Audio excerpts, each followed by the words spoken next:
right time to start your digital transformation process? You know. I think yesterday. Wow, yesterday. Not the day before. No. Or last week. No. Okay. So is it too late to start now? You know. If you want to know more, let's Sembang AIoT. Hello. This is a take two. Just now the mic is going to the other side. So this is a take two. So in life there is no take two, but here got take two. Okay. So very good morning. Yeah, today is a very special. We do this live in the morning because in the afternoon we have plenty of things lining up. So we have to do it differently today. So hopefully you are still able to connect with us. Yeah, my name is Cecily. Yeah, my name is 𝐒𝐿. So let's Sembang AIoT. Sembang bukan sembarang sembang. Kita sembang technology. Kita sembang AIoT. This was all the way our Malay version of theme that we use for this Sembang AIoT. So I don't know whether this is the right first time you heard this, you hear this. So yeah, give us a comment. So of course, thank you very much for watching this live again. We are talking not other than other thing, you know, we are only talking technology, we talk AIoT. So of course today is our episode number 68. Yeah, 68, yeah, episode 68. And then we have a friend going to our VIP is going to join us in the session number 70. Yes. So just give you a hint, you know, maybe also alert him that he's joining us on the session number 70. Okay, so today, of course, is a very special day. We are going to have this Let's Sembang AIoT again. Of course, when is the right time to do digital transformation? I know there are many of the company or many, especially you see when we are covering the manufacturing or smart manufacturing in this takeoff, yeah, second takeoff. I'm going to cover a little bit of second takeoff today as well. Yeah, so my book is not here. Yeah, second takeoff. Yeah, so that book was written by YB Liu Jin Tong. Yeah, he in the book he's talking about the whole thing about second takeoff. How does this happen? And then what are the things that probably, you know, in the community or in the society, what can we do? What can we do? So coming back to this digital transformation process, we are, you know, is it too late to start this digital transformation process? I know there are many people haven't started yet, you know, but is it too late? Actually, no. If you start now, it's better than you didn't do anything. Yeah, the rule of thumb is you start now is better than you didn't do anything lah. Yeah. But I just want to let you know because we have just came back from one of the event. Yeah. So government, I think you can see government is putting up a lot of activities, promotion, and what they call those. Just some of these activities just to boost the awareness, you know, to keep people, you know, that's the right time for you to do something. But I just want to share with you, if let's say you are not doing now, because based on the current trend of computing, based on the current development of IoT or AI, you know, you'll be very fast, you will left behind. Do you agree or not? Yes, I agree. So you see, you will be left behind, you know. And one more thing that, in my opinion, if you are doing this digital transformation process late, probably you may have your competitor, you may have your those what called the players in the market, especially because we are always trying to refer to the manufacturing sector, because all this while when we started, you know, we talk more industrial transformation, we talk more smart manufacturing. These are the sector that we are talking about. So if let's say manufacturing side or for those SME or above SME, some of them, they are still relying on automation, as some of them say, oh, my plant already automated already, I'm very good already, IR4, but actually it's not. It's not. So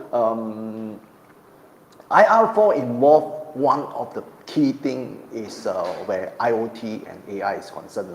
These two things.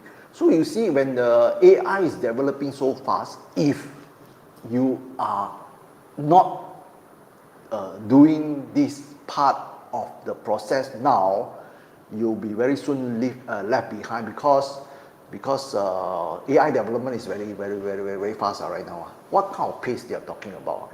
We were talking about what? For example, what are the things that is actually telling that the AI's development is going so fast? What are the examples? Do you have any example? What are the examples? Actually, if you follow some AI research paper, almost every day you will see something new appear. Every day you can see something new. So later on, we are going to share with you one of the events that both of us attended. Some of them is shared by some professionals, some experts, in the field. So we are going to share with you more. So what I'm trying to say is, if you are not doing this part, digital transformation, because digital transformation in the manufacturing involves some data collection, preparing data set.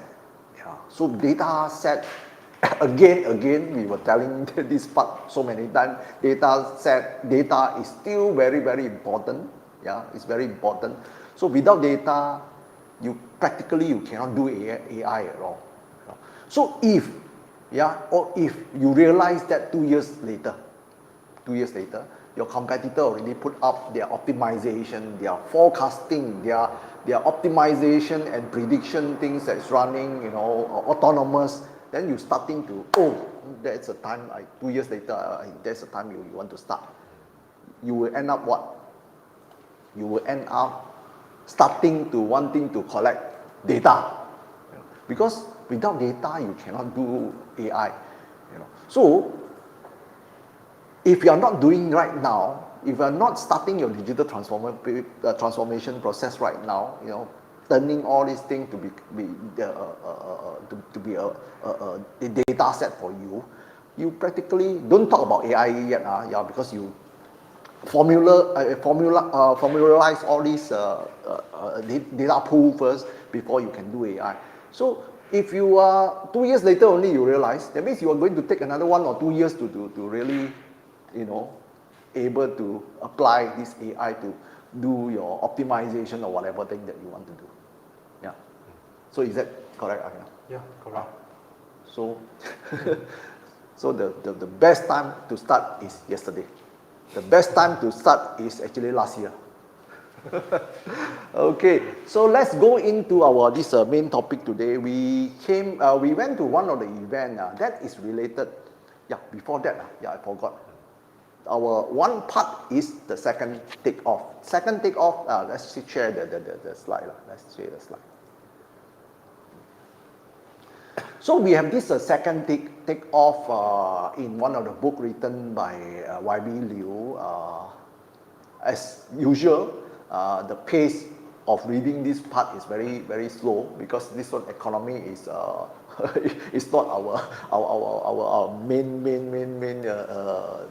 thing that we are going more technology. But to understand economy is a little bit sometimes take times up for me. Maybe not for some of you audience. So second takeoff in one of the section, he is talking about 2/3 of Singapore. 2/3 of Singapore meaning 2/3 of Singapore meaning, what do you think 2/3 of Singapore? This one I don't know. I'm not there to say anything.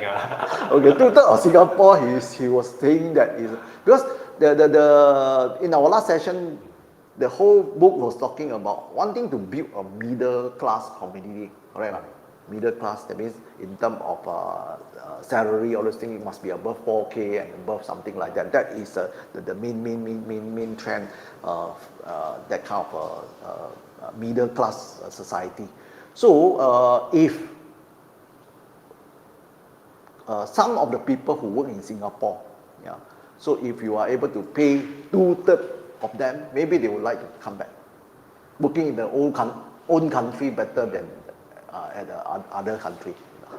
So they can live better with the relatives lah, with the family lah. That will be making them more happy, you know. So that is the 2/3 that they are talking about. But how to do that? That is another. It will relate to another thing. You know, it relate to the whole infrastructure of our whole business lah, community, and how this economy is moving. Yeah. So this the 2/3 is one of them, and main thing is you know, over the book you can see because a lot of these foreign investor FDI who came in, you know, they need talent. So according to the book that there are many semi-talented people, semi-skilled people are working in Singapore, semi-skilled. So these are the group of people that able to come back if let's say they are paid 2/3 of what they get, where they get it. This is the whole one. So that will let the FDI or those company, it will looks good to them lah. You know, they have the more talent to come and work for them. You know, it's more attractive, you know, to make Malaysia more attractive. That is the whole thing about the thing that I would like to just share. Is the main thing is to 2/3 Singapore. So of course, going on, you know, I will relate more to this National Industrial Master Plan again on this topic. And then why is this NIMP 2030? But what about the previous? Does Malaysia has got the previous plan? You know, why is it not happening? You know, so why we need to have another new plan? Maybe this is something that probably we can share more in another session. Yeah. So okay, so let's go back. Let's close this chapter on the second takeoff, very short one, and then we go on to the second part. Yeah, this is an event. In this event, I managed to catch our minister, digital minister. Did you see him? Second day, you didn't see him. No. So I saw him. I saw YB. I saw YB Gobinsing Liu. So in the event, so I managed to take a picture with him because that one is actually for our association, for the Malaysia IoT Association. Yeah. So we share in this association, and this event is a Malaysian Digital Tech Adoption Summit. I think they have it every year, if I'm not mistaken. So, but purely on artificial intelligence, on the AI. Yeah, this is an event. Also, Ken Leong also down there. Yeah, so taking picture with some of our association members and also one of the customer. The back is a Primacom, the guy. Primacom. Okay, so okay, and then in front there is John, and then our chairman, our Malaysia IoT Association chairman, James. Yeah, so that was a thing. So today maybe we will share a little bit more. We will share a little bit more on the content, or what do we, what do we see in this event, and then what are the things that we were able to share with you mainly. So let's move to this another part. Okay. These are some of the sessions that Ken Leong is going to share with you. But before sharing with you, maybe we can turn off this part first. So in the whole event, I think from day 1 to day 2, all the session 90% talking about AI. Yes. 90 or 90% is talk about AI. The first day one I got is one part, very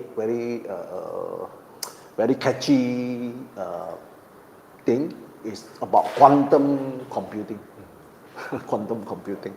So of course, quantum computing is not really here yet, but already exists. Can I say that? Some research still going on now. Yeah. Some research is still going on. Maybe we don't know quantum computing much yet, not in depth yet. but it's very, very technical. Probably in the next coming, we can bring this topic out again. But according to one of the panelists from Singapore and Thailand, they already have this what they call guideline installed for to receive the quantum computing. They already have guideline, but I think our country don't have yet. Our country only has guidelines for the AI. AI, we just starting to have a AI. Yeah, talking about the guideline AI, they recently last week is it? They just published that thing. So maybe what do you want to say about, because what I see is the whole thing is very more like AI. That is also why in our earlier question is when is the best time to start? You know, you will be leaving behind. You will be left behind if, let's say, you don't apply this AI now. So yeah, that's the whole story about that. And then the second part that are more relevant to us, I think there are few actually. All of them are relevant. Some ethical governance, all those things, you know. Let's say we do not want the AI to come in, but then it must be able to follow or what they call abide by some of our culture, you know, not so much on you come in very in a very uncontrolled way that affected the whole community and so on. That is not very good. The third one I think is on this how scary is AI in terms of security. So people is using that to do what? They are using the AI to learn what is your behavior, your weakest point among human beings. You know, how to use that to scam you. Does it happen like that? You know? Yeah, it happens every day. Yeah. So not only AI can bring good, so AI, let's say used wrongly, you can use that to use AI to learn the behavior and the weakness point of the human being. Then there is a point that they come in to scam you. You will be seeing more and more cases, different scenario, different tactic they are using. You know, that not only happen in this cyber security, but on the scamming now, this thing will be happening. So these are the three key things that I think I can just do a quick summary. But 𝐤𝐿𝐿 has got more things to share. So before sharing that part, what do you think about the overall thing that you have gone through? What are the main points that you think Norman is trying to do? First, they are looking for a way to control all the foundation model of the AI foundation model. So they say that before you commercialize your AI model, your AI model must be going through some validation, some certification, especially on the generative AI side. Because sometimes we don't know how the AI generates some content that is not suitable for our culture. Don't know how to behave, basically. Yes. So they want to come up with some idea or some rules or something that can validate your AI model first. Make sure it won't produce some result that is uncontrollable, that may harm human before you commercialize it. So that is part of the guide. Is it part of the guideline also in the published paper? This one, I think it's not yet. Not yet. Not yet. Maybe we can go into deeper on the national AI guide, national artificial intelligence guideline, something like that. So that can be, we have to study, we have to get to know, because AI coming very fast. So okay, this is the first part.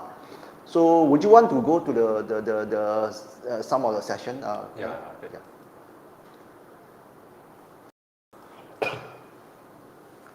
Okay, so this one is one of the session in second day. So basically this one, they talk about the first, as usual, they will start with some historical context and evolution of the AI. So they start with when the machine learning start, and then when the deep learning start, and then when the generative AI start. Then the second one is the importance of the data. So almost every session, they emphasize on the importance of the data, the quality of the data. So if you give good quality of data, then you can get a good result. If you give a bad quality data, then you won't get anything. So they emphasize on this part very strongly. And then the third one is the AI strategy. So how your company position yourself in this AI. So what is your AI strategy for your company? So how your company is going to market all these things, how you position yourself in the AI market.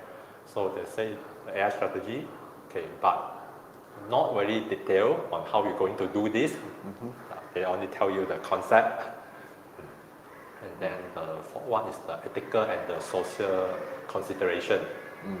So you cannot misuse the AI technology for something bad. So it's all related to the ethical and the social consideration. And then the fifth one is the cyber security threat. So people use the AI to do some hacking. So they discuss about the cyber security threat. And then the number 6 is the trust and responsible AI. Okay. So when you want to use the AI, first you must trust the AI able to give you something. So they say the trust as the bedrock. Okay. Yeah, so let's say you want to promote the AI service, you want to sell AI service. First thing you need to gain the trust from your customer. So your customer must trust that this AI able to help them, to assist them. So first thing is the trust. Without the trust, no one is going to use your service at all. Correct. This is something very similar to many years ago when the search, Google search, has become very popular. Whether you can trust the search, whether you can trust or not. the engine or not. Eventually, all of us, I think, basically, all of them trust Google. Google, everybody is relying on Google. Same thing to AI. Same thing to AI. Whether are you able to gain trust from that? So if the trust is going up, meaning I tell you that the takeoff will be very fast. Takeoff will be very fast. And then for the responsible part is how they manage your data. So whether do you trust them, you trust the AI will keep your data confidential. Every time when you share the data with the AI, for example, when you ask some question with the ChatGPT, are they protecting your confidential information? All the questions that you ask, is there any third party able to access? Did they sell your information to other third party? Do you think in this part, government will be, because some of these questions are supposed to ask in the do you think the government like MCMC will do some filtering, or they have some agreement with OpenAI, telling them, hey, let's say someone from our country is searching, doing a lot of this query about how to make a bomb.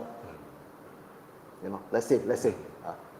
Do you think they have some such agreement that the OpenAI will expose this one to the government that this thing is happening, something bad is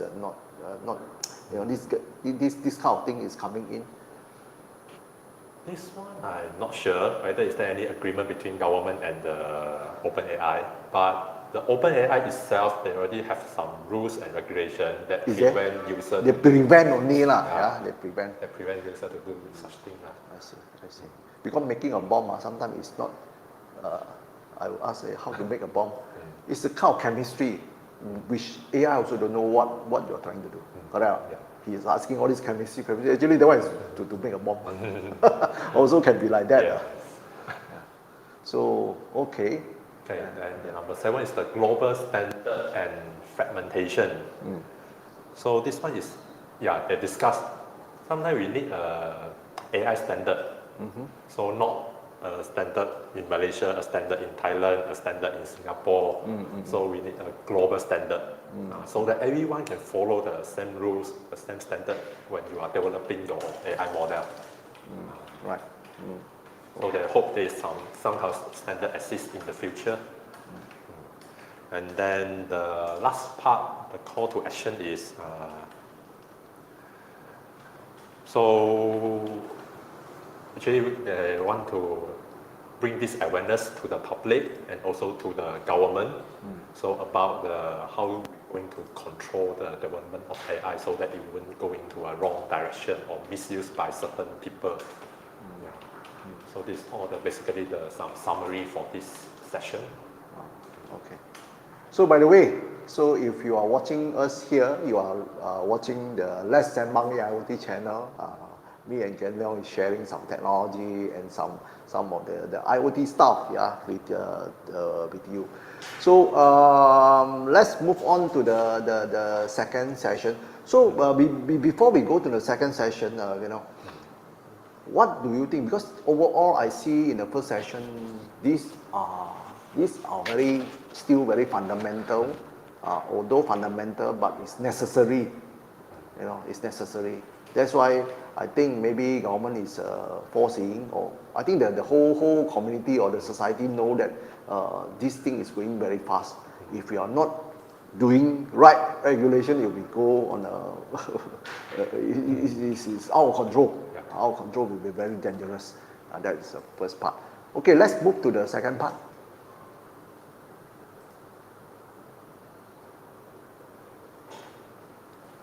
Okay, so for the second part, actually it's a panel discussion. So I think this one, if I remember correctly, they invite AI scientists from Singapore, and at the same time, this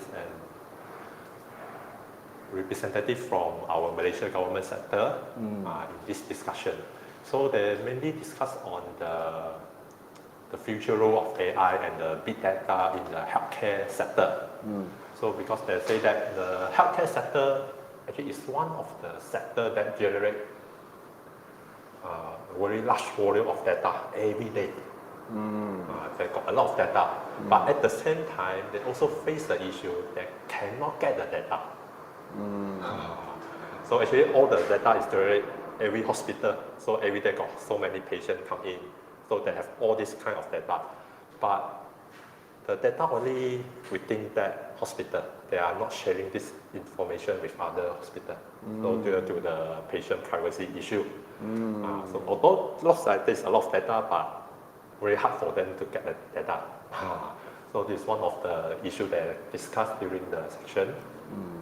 Yeah, although I think by using artificial intelligence is good, using AI to solve problems, share more of this data so that other community will be able to benefit from that. But then the challenge is, you have this data privacy thing, you have all these things.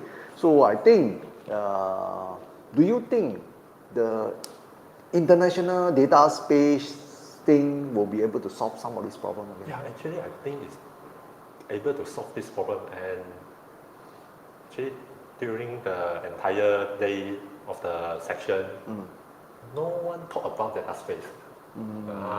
This is something weird. Yeah, because data space, the international data space is promoting the data sovereignty. That means you have the authority, or you have the right to protect your own data. So other people will be, what you want to use their data, they have to ask permission first. You have to ask authority and permission first.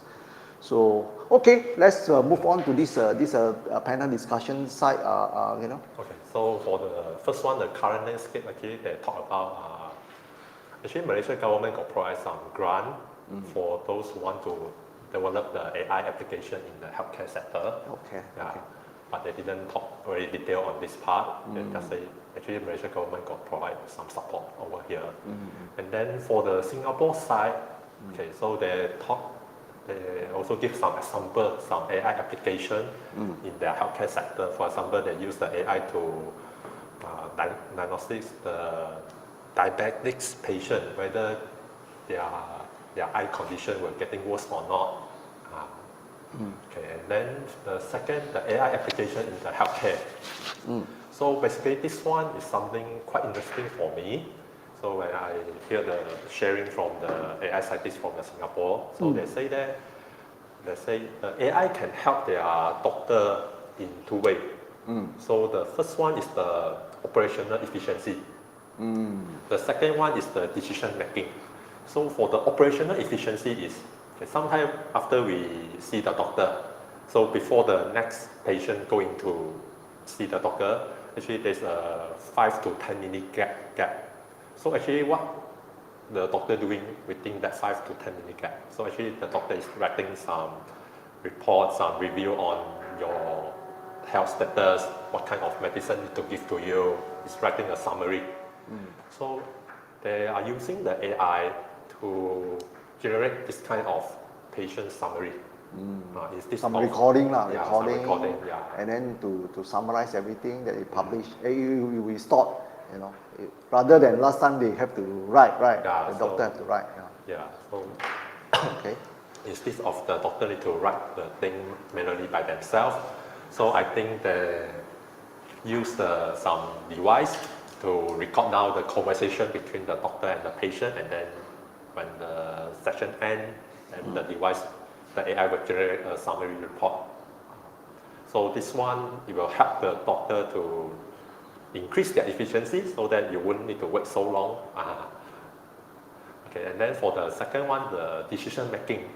Okay, for the decision making is they use the AI to go through the patient history and then to help the doctor to make some decision. Okay, but this one, some of the senior doctors, they are not very welcome this kind of technology. But the junior doctor, they are very like this kind of technology because they lack of experience. So when the AI able to give them some decision, so they are very welcome this kind of technology. So challenge in the adoption.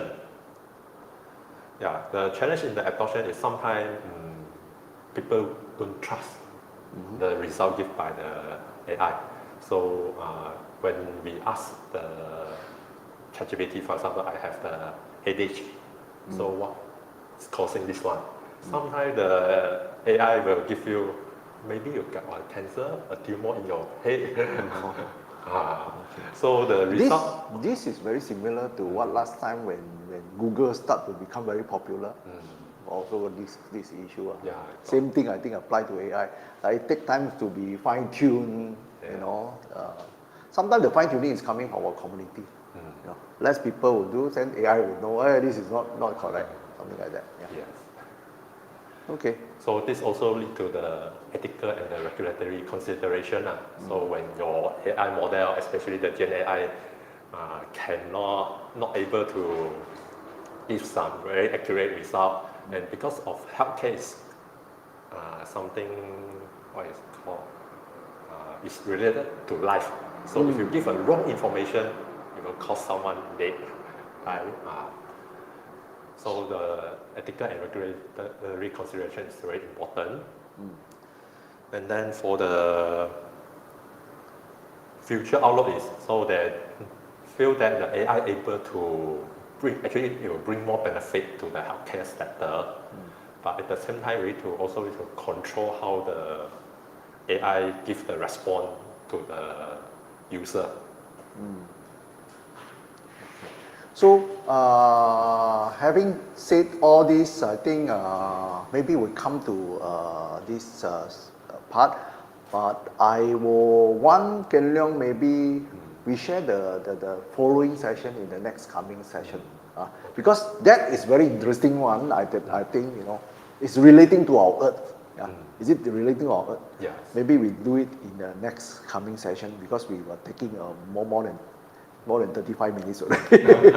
So So I hope you enjoy some of the sharing that we have, although sometimes some of these things is still very, very technical, but then I hope, you have to live with the AI, you have to live with technology right now, how you can benefit from that is very important. And also one of the things that you also have to take note that at the same time, during the benefit that you can, adopt this technology to benefit you, but at the same time also you must know there are other people on the other side making use of this technology to try to harm people or try to scam you. So you have to consider both sides. Yeah. So that is the main idea. But I think the whole session talking about this sort of technology that transform, that benefit you or not, I think government is trying to basically, part of it is basically to do some takeoff, like what I do in the second takeoff. You need to take up in terms of creating a more technological or advanced kind of vibrancy in this community in order to go together. Yeah. So that is a main part. So before ending, we just want to show you, this is one of our Axiomtek industrial PC platform that some of you may know. We have been dealing with industrial PC for the past 30 years. So this guy is very special because we use this guy to do some Gen AI before, you remember? Yes. A very tiny person, tiny box, but is able to run some Gen AI platform inside. So yeah, it's running on an Intel platform, of course. Yeah, so it's running on the Intel platform. So this guy has got and it's good for people who want to implement some computer vision thing. This is running on the 11th gen, which is already optimized, especially you want to use Intel SE graphic. SE graphic, Intel OpenVINO kind of inferencing. This guy is very good. Yeah. So it's quite powerful. This one we come with this. We insert the Wi-Fi also. Just like Wi-Fi. This is used in our one of the abnormally AI testing. Yeah. So it's very rugged, low power, but very optimized performance. Yeah. So with that, we want to end our show session today. So hopefully, we want to hear more ideas or more comment from you, in order to improve us in our next coming live session. That some of the topic that maybe you are interested, please do let us know. And some of the things, let's say you think this is not done well, maybe we also welcome any comment. Yeah, we also welcome any comment. So with that, I wish you the very good weekend today. Although we start a little bit early, so I hope you're still able to connect with us. And thank you very much. And see you in the next coming session. Bye-bye. Bye-bye.